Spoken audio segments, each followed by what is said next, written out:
Good morning सगळ्यांना. बघा तर मग आज शर्लिनला स्कूलमध्ये सोडवायला आम्ही आलो होतो आणि तिथंच बघा दादूच्या सगळ्या फ्रेंडचा म्हणजे चालू झालं की दादूला फ्रेंडशिप बँड बांधत होते. आणि स्पेशली म्हणजे शर्लिनला आज आहे ना दुकानामध्ये तिला काहीतरी चॉकलेट वगैरे घ्यायचं होतं आणि शर्लिन म्हणली मला तिकडंच सोडव, म्हणून आम्ही गेलो तिकडे सोडवायला. तर बघा दादूने फर्स्ट टाइम शर्लिनला बाय बाय केलं होतं.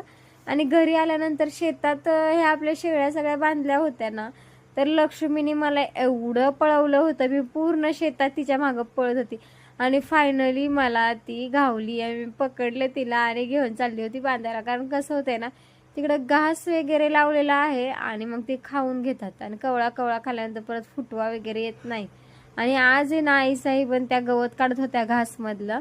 तर बघा तर मग म्हणजे दादू पण झोपीतनं उठलेला होता आणि आवरावर झाली होती. मग दादूला पण बघा फ्रेंडशिप बँड बांधलेला दादू दाखवत होता.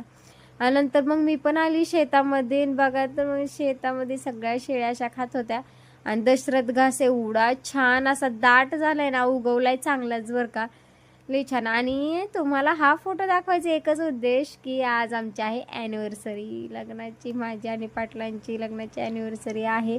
आणि शर्लिन पण स्कूलमधून आली होती आणि दादू बघा आम्ही धार काढत होतो तर दादूचं काय चाललंय, मस्त छोट्याचं पाय पकडलेलं. आता त्याला काय माहिती छोट्याचं नसतात पकडायचं पाय पण. आणि नंतर धार वगैरे काढून झाली आणि मग दादूला आणि शर्लिनला मी दूध प्यायला दिलं, कारण आज आहे ना चहा वगैरे काही केला नव्हता.